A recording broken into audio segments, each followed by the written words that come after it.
There once was a garden where insects of all sorts worked and lived among a wondrous variety of plants and flowers. It was a bustling and delightful sort of place, with bees buzzing, crickets chirping, worms digging, and spiders spinning.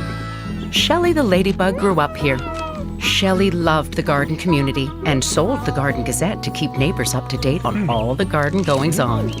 One morning, Shelley was fast asleep in its strawberry plant when it was rather rudely awoken. A new condominium was under construction next door. Builder Beetle just knew its high-efficiency corn doughs would sell like hotcakes. After all, what self-respecting bug wouldn't want to live in the tallest plant in the garden? But who's to say a garden can only have one tallest plant? A taller plant can always be built. Or so Builder Beetle and its construction crews thought. And so the garden transformed.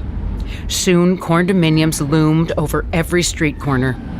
At first, garden residents welcomed the change.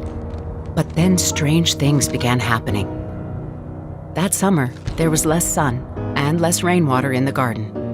While the corn doughs grew taller and taller, all of the other garden plants began to wilt and suffer. The soil became so dry that large cracks formed in the ground.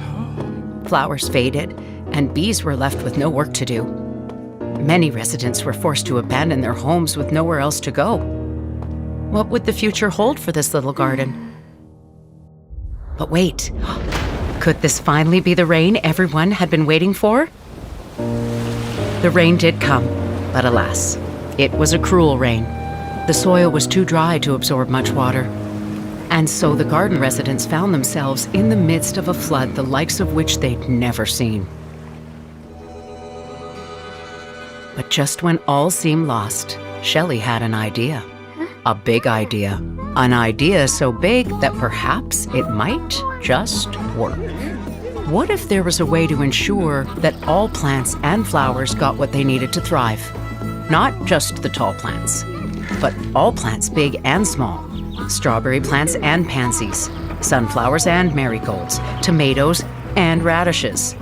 What if everyone pitched in so that sunshine could reach every corner of the garden? What if plants that accumulated the most water could give some of it back to others in need? Wouldn't that be just the kind of garden all insects could happily live in? A place where everyone played a role in keeping the garden healthy. Then it wouldn't be just a garden.